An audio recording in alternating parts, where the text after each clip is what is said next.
जमलेल्या माझ्या तमाम हिंदू बांधवांनो, भगिनींनो आणि मातांनो,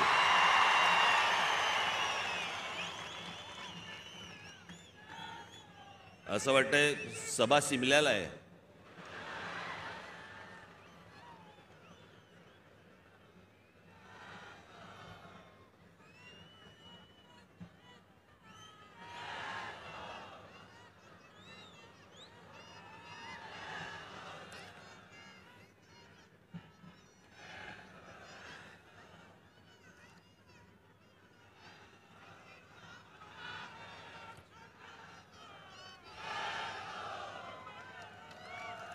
काय बोलणार?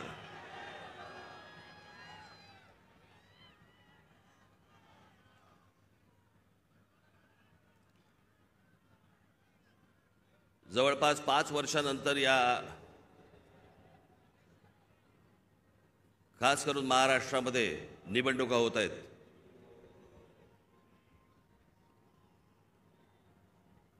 महानगरपालिकेच्या निवडणुका आत्ता होतील असं म्हणता अजूनही होत नाहीयेत.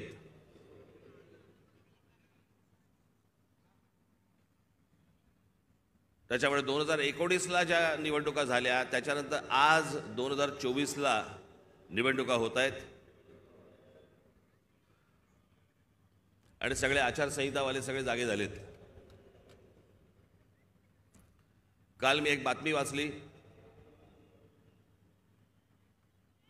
की आचारसंहितेसाठी म्हणून निवडणुकीसाठी म्हणून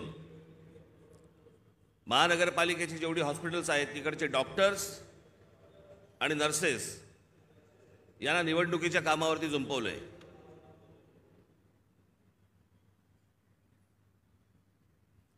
डॉक्टर काय मतदाराच्या नाडी मोजणार काय की नर्सेस काय मतदारांचे डायपर बदलणार? ज्याच्यासाठी म्हणून त्यांची नेमणूक केलेली आहे, ज्या रुग्णांसाठी म्हणून नेमणूक केलेली आहे तिथे ते नसावेत का? आणि निवडणुका होणार आहेत ही गोष्ट जर समजा निवडणूक आयोगाला माहिती असते ना प्रत्येक वेळेला,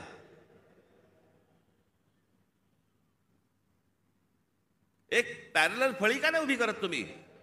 दरवेळेला आपल्या काहीतरी शालेय शिक्षक घ्यायचे, नर्सेस घ्यायच्या, डॉक्टर्स घ्यायचे, हे कुठचे उपद्व्याप?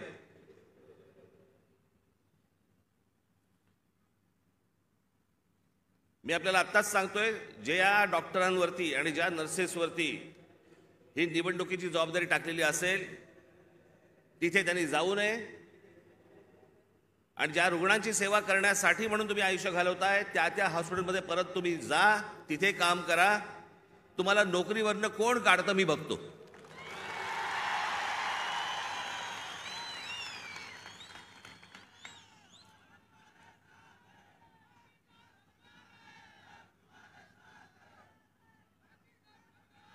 आज सगळेजण तुम्ही महाराष्ट्राच्या कानाकोपऱ्यातनं सर्वजण आलात. सर्वप्रथम मी आपल्या सर्वांना मी गुढीपाडव्याच्या मनपूर्वक शुभेच्छा देतो. आज सणासुदीचा दिवस असून देखील या अशा प्रकारच्या सभा नुसत्याच होत नसतात. त्याला एक पोलीस यंत्रणेवरती देखील एक ताण असतो.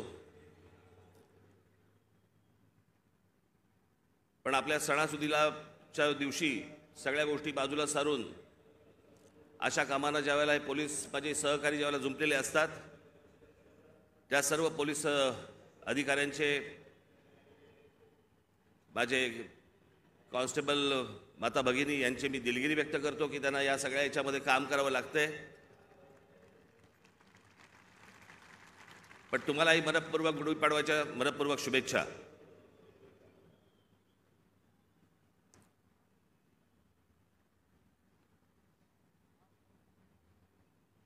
जसे तुम्ही ऐकत होतात तसा मीही ऐकत होतो.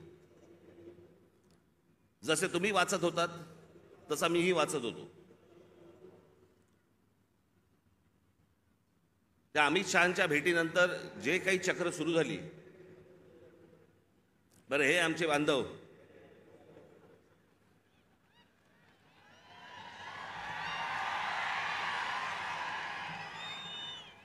त्यांचा काही दोष नाही, चॅनलवाले म्हणजे रोजची चॅनल्स, त्याला मी एक नाव ठेवलंय, आज मला असे वाटते. लोकांना विचारायला कशाला पाहिजे, राजकारणाला विचारायला कशाला पाहिजे, दे ठोकून आपली बातमी. वाटेल त्या बातम्या चालू होत्या, वाटेल त्या बातम्या. मी आपला एन्जॉय करत होतो. तुम्हाला काय बोलायचं ते बोला, मला जेव्हा बोलायचं तेव्हा मी बोलीन. त्या अमित शहांना भेटायला गेलो दिल्लीला.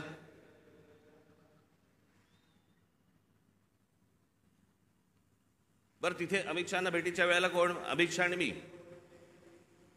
तुम्हाला कुठून रे कळलं?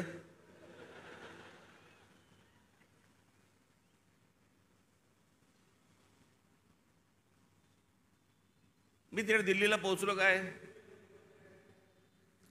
राज ठाकरेंना 12 तास थांबायची वेळ आली. अरे गधड्या, दुसऱ्या दिवशीची भेट होती. 12 तास थांबायची कुठून आली? आदल्या दिवशी पोहोचलो तिथे रात्री. त्यात थांबायचा काय विषय आला? पण हे थांबत नाहीत. मला असे वाटते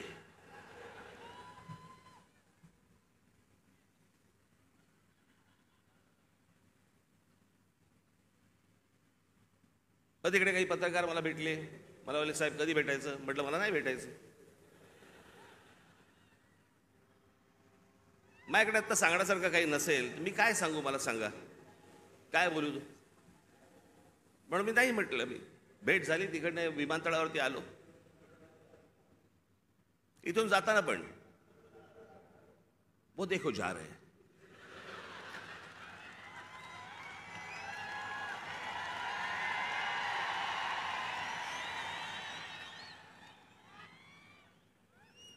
हल्ली हे असतात, पूर्वी ते आचारसंहितावाले असायचे, कुठेही कॅमेरा घेऊन जायचे. अहो, एके दिवशी मी बाथरूमला चाललो होतो. मी विनोदाने सांगत नाहीये, मी खरंच तो माझ्या मागे आला.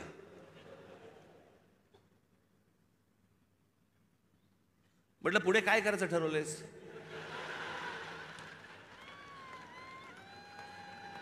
मी म्हटलं, आपलं आपणच करायचंय का आपण काही सहकार्य करणार आहात?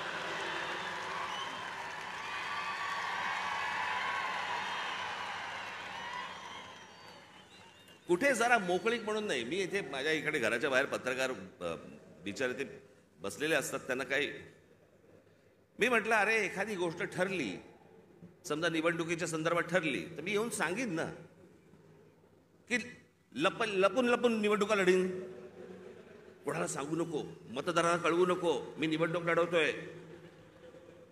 म्हटलं, अरे जर समजा काही ठरलं तर पत्रकार परिषद घेईन, भाषण करीन, येऊन सांगीन की बाबा असं असं अशाच्या गोष्टी ठरल्या आहेत.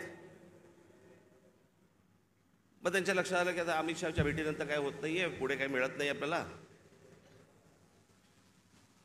मग आपण तो एपिसोड कसा पुढे न्यायचा, मला असे वाटतेचा. मग राज ठाकरे शिंदेच्या शिवसेनेचे प्रमुख होणार. अरे मूर्खांनो, मला जर व्हायचं असतं तेव्हाच नसतो झालो.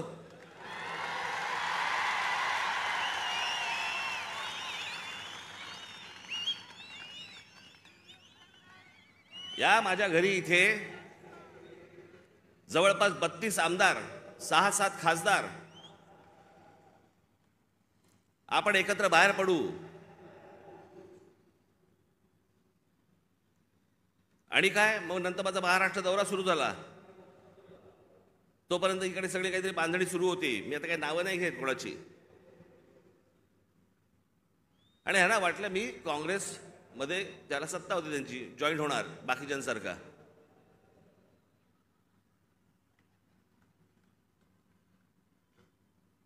मी त्याला पहिल्यांदाच सांगितलं, म्हटलं मला पक्ष फोडून कुठचीही गोष्ट करायची नाही.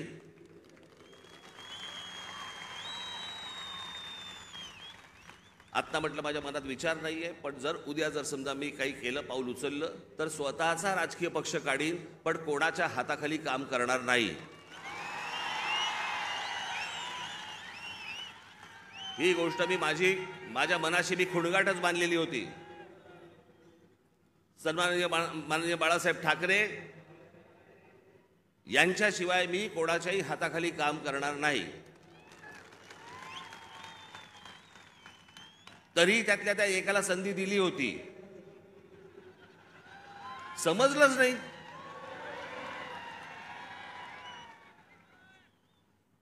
जाऊन दे, पण तो झाला भूतकाळ. त्याच्यामुळे असल्या कोणत्याही गोष्टींवरती तुम्ही विश्वास ठेवू नका. मी कोणत्याही शिवसेनेचा प्रमुख अध्यक्ष काही होणार नाही.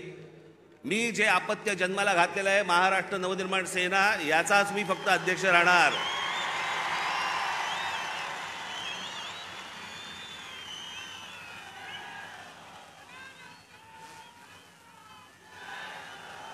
तुमच्या सगळ्यांच्या विश्वासावरती हा जो पक्ष आजपर्यंत उभा केलेला आहे त्याला 18 वर्ष झालेली आहेत.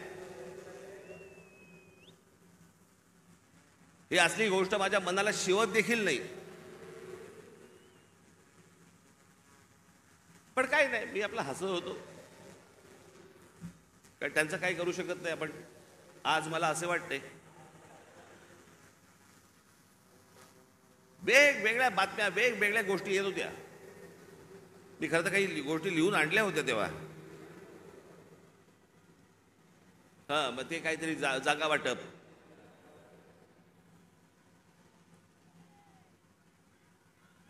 जागा वाटपाबद्दल चर्चा झाली.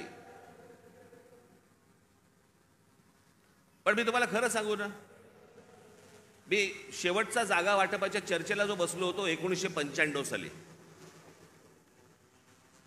त्याच्यानंतर मी आजपर्यंत जागा वाटपाच्या चर्चेला मी कधी बसलो नाही.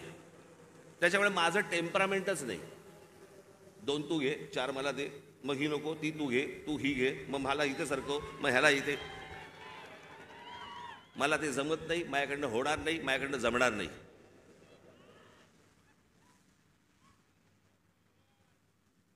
मग मला सांगितलं आमच्या निशाणीवरती लढा. हे रेल्वे इंजिन आहे ना, हे तुमच्या कष्टाने कमवलेलं चिन्ह आहे. माझ्याकडे आयतं आलेलं नाही, सहज आलंय चिन्ह म्हणून आता मी त्याच्यावरती लढवायचं अजिबात नाही.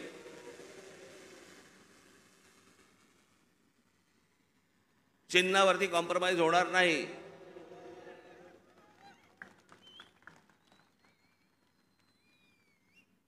दिल्लीला गेलेले हे ठाकरे पहिलेच.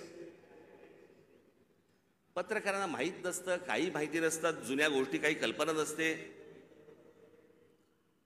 आत्ताच्या काही गोष्टी माहिती असतात, त्याच्यावरती आपले बस रेटायचं.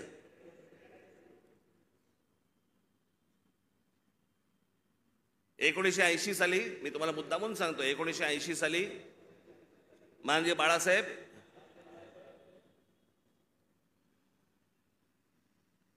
हे दिल्लीला इंदिराजींना भेटायला गेले होते, संजय गांधींना भेटायला गेले होते.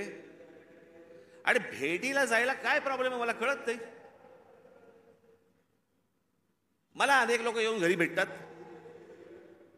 म्हणून मी काय समजायचं, वार हे आता माझ्या घरी भेटायला आलेत मला, आता असं नाही समजत. कोणी कोणाकडे भेटायला जात असतात, गोष्टी लोक जात असतात. त्यात मोठेपणा आणि कमीपणा कसला आला? वर्ष 1.5 वर्ष झाले आपले महाराष्ट्राचे मुख्यमंत्री माझ्याशी बोलतायत, आपण एकत्र आलं पाहिजे, आपण एकत्र काहीतरी केलं पाहिजे. म्हटलं शी,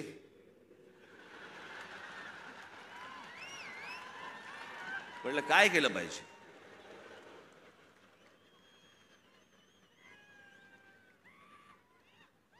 असं वर्ष 1.5 वर्ष ऐकतोय. मग मी शेवटी एक काम केलं. मी म्हटलं बाबा मला समजेना. मला देवेंद्रजी पण सांगत होते, फडणवीस, एकनाथजी पण सांगत होते आपण एकत्र आलं पाहिजे, एकत्र आलं पाहिजे. म्हटलं एकत्र आलं पाहिजे म्हणजे काय?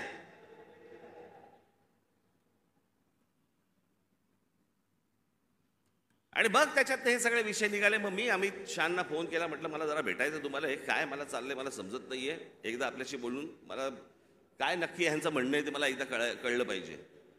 मग आमचं बोलणं झालं तिकडे. मग इथे आल्यावरती आमच्या तिघांचं बोलणं झालं. मग ते सगळं निशाणीवरती प्रकरण आलं.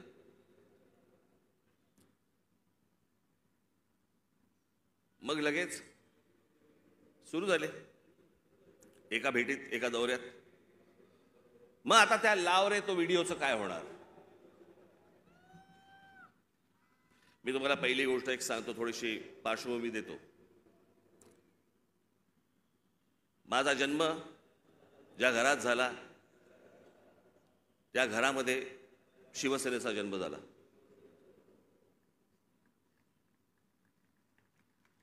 मी पहिल्यापासून जे पाहत आलो ती माननीय बाळासाहेबांची शिवसेना पाहत आलो. लहान असल्यापासून त्यांच्याबरोबर हिंडलो, फिरलो, अनेक ठिकाणी गेलो, अनेक सभांना गेलो, चॅलेंज सभांना गेलो.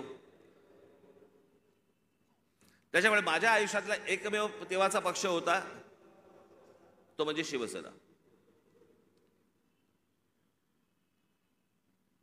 1984 साली थोडा काही काळासाठी असेल, पण 1988 89च्या आसपास प्रामुख्याने भारतीय जनता पक्ष आणि शिवसेनेची युती झाली. आणि ती युती झाल्यानंतर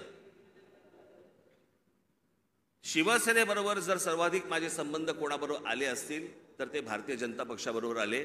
आमच्या गोपीनाथराव मुंडेंबरोबर आले, प्रमोद महाजनांबरोबर आले, आमच्या नितीन गडकरीजींबरोबर आले.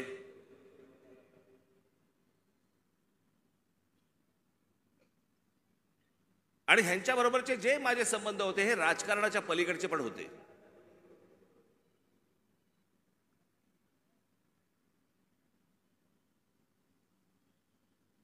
माझा संबंध कधी काँग्रेस, राष्ट्रवादीत खूप नंतर, पण काँग्रेसवाल्यांशी माझा तसा संबंध कधी आला नाही.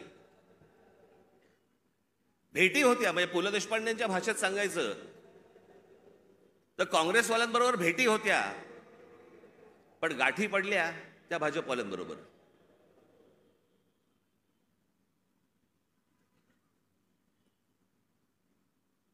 त्याच्यामुळे अनेक वेळेला त्यांच्याबरोबर माझे अगदी चांगले संबंध तेव्हापासून प्रस्थापित झाले. मग आमचे प्रमोदजी गेले, मग त्या दरम्यान मी गुजरात दौऱ्यावरती गेलो. नरेंद्र मोदी यांच्याबरोबर माझे संबंध प्रस्थापित झाले. मी गुजरात पाहिला. त्यावेळेला खूप चालू होतं की गुजरातमध्ये कशा प्रकारची प्रगती होते, कशा प्रकारची डेव्हलपमेंट होते.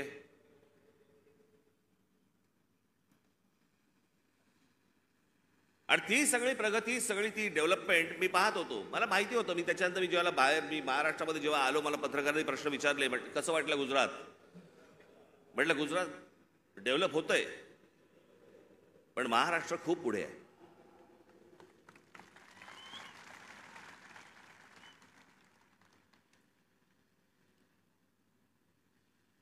आणि मग त्यावेळेला ते जसे जसे त्यांच्याबरोबरचे संबंध माझे प्रस्थापित व्हायला लागले, एक वेळ आली या देशामध्ये हा राज ठाकरे पहिला माणूस होता ज्यांनी या देशाचे पंतप्रधान नरेंद्र मोदी व्हावेत असं बोलणारा पहिला माणूस मी होतो. त्यांच्याही पक्षातलं कोणी बोललं नव्हतं तोपर्यंत. मला असं तेव्हा वाटलं की बाबा आपला एक स्वतःचा विचार असतो, त्याच्यात माणसं बोलत असतात, माणसं काही गोष्टी सांगत असतात, माणसं स्वप्न दाखवत असतात. स्वप्न सत्यामध्ये उतरावीत अशी प्रत्येकाची अपेक्षा असते, आशा असते. आणि मग ज्या वेळेला 2014ची निवडणूक झाली, 2014च्या निवडणुकीच्या अगोदर मी काही अनेक भाषणं त्यांची ऐकत होतो, आणि 2014ची निवडणूक झाल्यानंतर मला असं वाटलं, अरे मी जे ऐकत होतो ते आता मला या 5 वर्षात दिसत नाहीये. काहीतरी वेगळ्याच गोष्टी दिसत आहेत. नोटबंदी काय दिसते, बुलेट ट्रेन काय दिसते. मी तुम्हाला आजही सांगतो, ज्या गोष्टी मला पटलेल्या नाहीत त्या मला पटलेल्या नाहीत. उद्या कितीही संबंध परत चांगले झाले किंवा नाही झाले तरी ज्या गोष्टी मला चांगल्या वाटल्या स्वागत करणार, ज्या गोष्टी नाही पटल्या विरोध करणार. आणि ज्या माणसावरती सर्वाधिक विश्वास असतो, 30 वर्षानंतर राजीव गांधींची सत्ता आली होती 1984 साली, त्याच्यानंतर 20-30 वर्षानंतर एका माणसाच्या हातात या देशाचं बहुमत आलं. मी विचार करतो या देशाचं काय काय गोष्टी होऊ शकतात, काय काय गोष्टी घडू शकतात.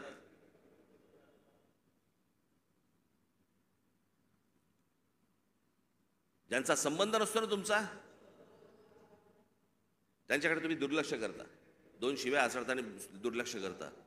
पण ज्यांच्यावरती प्रेम असतं, ज्यांच्यावरती विश्वास असतो, त्याला ज्या वेळेला कुठेतरी तडा जातोय असं दिसायला लागलं, तर तो जो राग आपला असतो, तो राग आणि माझा राग तर टोकाचा आहे. मी महाराष्ट्रावरती प्रेम करतो, महाराष्ट्रातल्या मराठी माणसांवरती प्रेम करतो, महाराष्ट्रातल्या मराठी भाषेवरती प्रेम करतो, टोकाचं प्रेम करतो.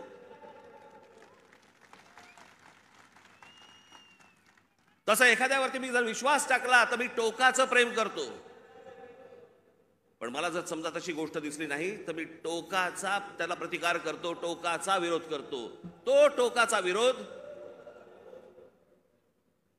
तो 2019 सालच्या माझ्या त्या लावरे तो व्हिडिओचं काय त्याला कोणीतरी टॅगलाईन दिली, लावरे तो व्हिडिओ. पण त्या सगळ्या गोष्टींमध्ये ती गोष्ट तुम्हाला दिसली असेल. होय, टोकाचा विरोध केला मी. पण ज्या ज्या वेळेला त्यांच्याकडनं चांगल्या गोष्टी ज्याला घडल्या, 370 कलम ज्याला रद्द झालं, त्याला अभिनंदन करणारं पहिलं ट्विट माझं होतं.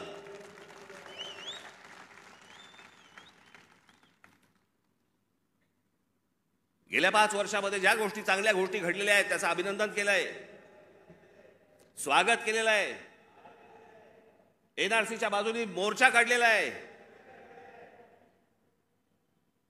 जी गोष्ट योग्य ती योग्य, जी गोष्ट अयोग्य अयोग्य.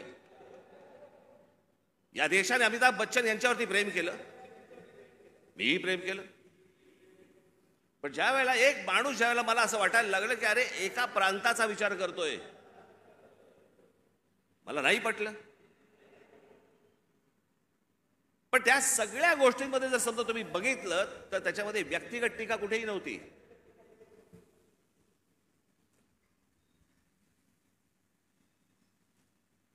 आज उद्धव ठाकरे आणि संजय राऊत ज्या प्रकारची टीका आज नरेंद्र मोदी आणि भारतीय जनता पक्षावरती करतायत, तशी माझी टीका नव्हती. मला काही नको होतं,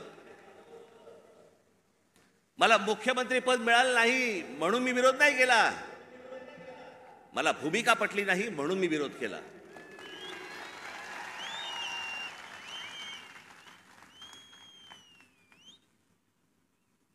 आज हे विरोधामध्ये बोलतायत. मग ज्या वेळेला मी बोलत होतो त्यावेळेला खिशातले राजीनामे बाहेर काढून माझ्याबरोबर का नाही आलात? त्यावेळेला सत्तेत मिळणारा मलिदा चाटत बसले होते ना.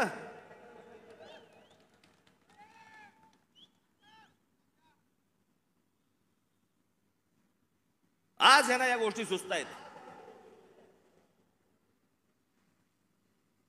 याचं कारण तुमचा पक्ष फुटला म्हणून, याचं कारण तुम्हाला सत्तेत हाकलवलं म्हणून, तुमच्या स्वार्थासाठी म्हणून या सगळ्या गोष्टी तुम्ही केल्यात. मी त्या गोष्टी नाही केल्या. मला भूमिका नाही पटली म्हणून मी विरोध केला. मला त्याच्या बदल्यात काही हवं होतं म्हणून नाही विरोध केला.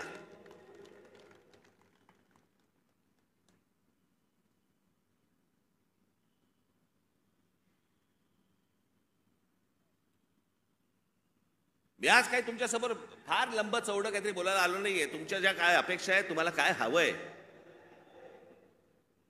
ते सांगण्यासाठी आणि मांडण्यासाठी म्हणून मी तुमच्या समोर आलोय आज.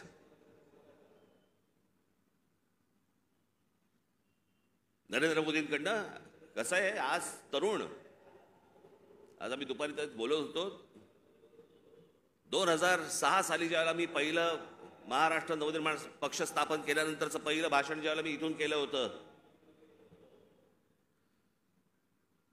त्यावेळेला मी असं म्हटलं होतं, ज्याच्यावरती अनेक लोकांनी चेष्टा केली.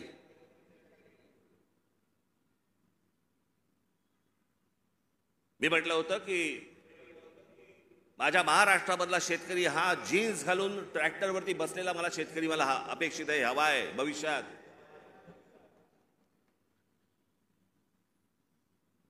दोन 2006 पासून ते युग सुरू झालं होतं.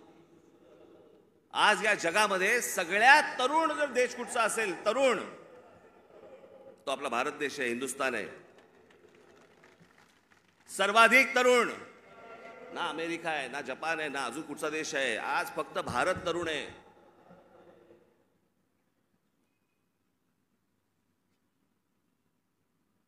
या तरुणांना, या तरुणींना शिक्षणाची गरज आहे, चांगल्या शिक्षणाची गरज आहे, तंत्रज्ञानाची गरज आहे. उत्तम नोकऱ्यांची गरज आहे, उत्तम व्यवसायाची गरज आहे, त्याच्यासाठीच्या मार्गदर्शनाची गरज आहे. त्याच्यासाठी म्हणून राज्य सरकार आणि केंद्र सरकारने आता काम केलं पाहिजे.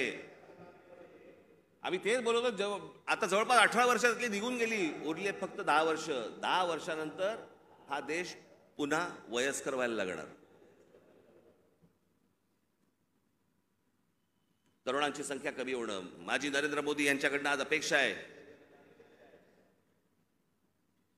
की बाकी सगळं सोडा, या तरुणांकडे, या भारतातल्या तरुणांकडे पहिल्यांदा लक्ष द्या.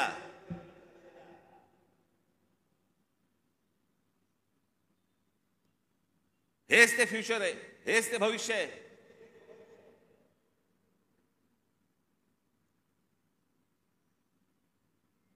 दुपारी बोलताना आमचा तोच विषय तोच होता की बाबा हे बघ, हा काळ कधी होता. प्रत्येक देशाचा एक काळ येतो.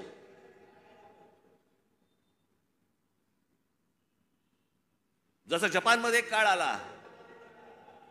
जपानमध्ये ज्यावेळेला काळ आला त्यावेळेला तिकडे त्या अनेक कंपन्या उभ्या राहिल्या, सोनी पासून होंडा पासून काय काय अनेक गोष्टी सगळ्या उभ्या राहिल्या.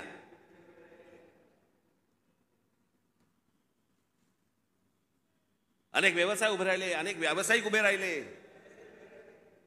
ज्याला घुसळून काढणं म्हणतो ना आपण, तसं सगळं अख्खा घुसळून निघाला तो देश.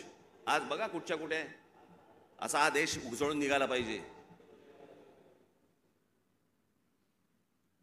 आणि तसं जर आज उद्या घडलं नाही तर सगळ्याच गोष्टींवरचा समाजाचा विश्वास उडून जाईल. या देशामध्ये दुसरं तिसरं काही होणार नाही. या देशामध्ये फक्त अराजक येईल.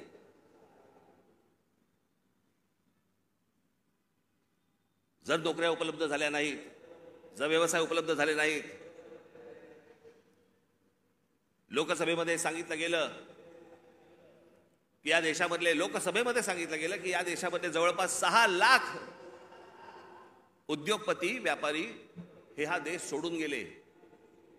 6 लाखाचा अर्थ काय होतो? हा तर अधिकृत आकडा आला आपल्याकडे, पण हे यापुढे होता कामा नये. या देशातल्या तरुणांकडे पाहणं गरजेचं आहे. महाराष्ट्र ज्या प्रकारचा कर भरतो केंद्राला, त्याच्या मोबदल्यात महाराष्ट्राला मोठा वाटा हा महाराष्ट्राला आला पाहिजे. याच्यासाठी म्हणून आज नरेंद्र मोदींकडनं माझी अपेक्षा आहे.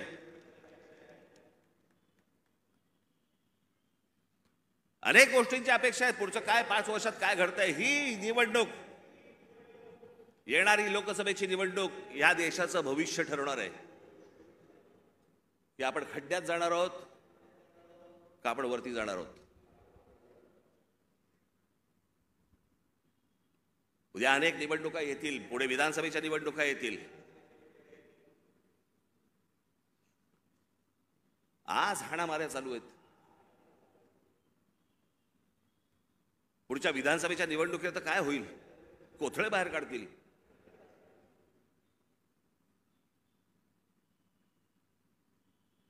याचं कारण मी मागच्या तुम्हाला आठवतं, मी बोललो होतो तुम्हाला इथेच गेल्या वर्षीच्या सभेमध्ये का त्याच्या गेल्या वर्षी सभेमध्ये, तर आठवत नाही. महाराष्ट्रात कॅरम चुकीचा फुटला गेलाय. कोणाच्या सोंगट्या कोणाच्या भोकात आहेत तेच कळत नाही.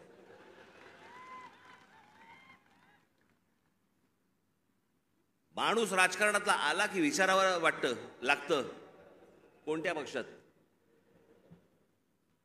मध्यंतरी मी आपल्या पुण्याला गेलो होतो नाट्य संमेलनाला. तिकडे 5 जण मला भेटायला आले, नगरसेवक होते राष्ट्रवादीचे. मला बोलले नमस्कार साहेब. म्हटलं नमस्कार, आम्ही राष्ट्रवादीचे नगरसेवक. म्हटलं कोणाचे? त्यातले 3 बोलले आम्ही दादाचे, 2 बोलले आम्ही शरद पवारांचे. अशी सगळी परिस्थिती या महाराष्ट्राची झालेली आहे. या महाराष्ट्रातनं पुढे जाताना आपल्याला मार्ग शोधायचा आहे, आपल्याला मार्ग काढायचा आहे. माझ्या महाराष्ट्र सैनिकांवरती विश्वास आहे. आपण योग्य मार्ग आपण या महाराष्ट्राला दाखवू, निश्चित दाखवू. पण माझी महाराष्ट्राकडनं देखील अपेक्षा आहे, माझी महाराष्ट्राला देखील अपेक्षा आहे, माझ्या महाराष्ट्रातल्या मतदारांना देखील अपेक्षा आहे, माझी अपेक्षा आहे त्यांच्याकडनं. कृपा करून व्यभिचाराला राजमान्यता देऊ नका. ज्या प्रकारचं राजकारण या महाराष्ट्रामध्ये सुरू आहे याला राजमान्यता जर समजा पुढे मिळत गेली, पुढचे दिवस भीषण आहेत.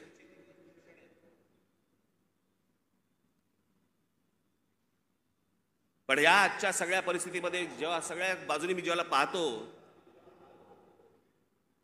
त्यावेळेला मला असं वाटतं की आज किमान पुढच्या 5 वर्षांसाठी देखील विषय आपल्याला पुढच्या 50-100 वर्षांचा करायचा असतो.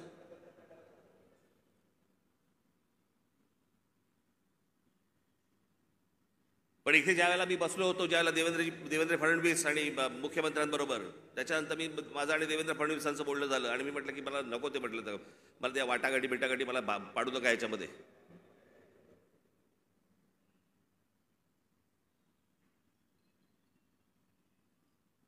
मी म्हटलं तुम्हाला मी आज सांगतो, म्हटलं त्या राज्यसभाही नको आणि ती विधान परिषदही नको.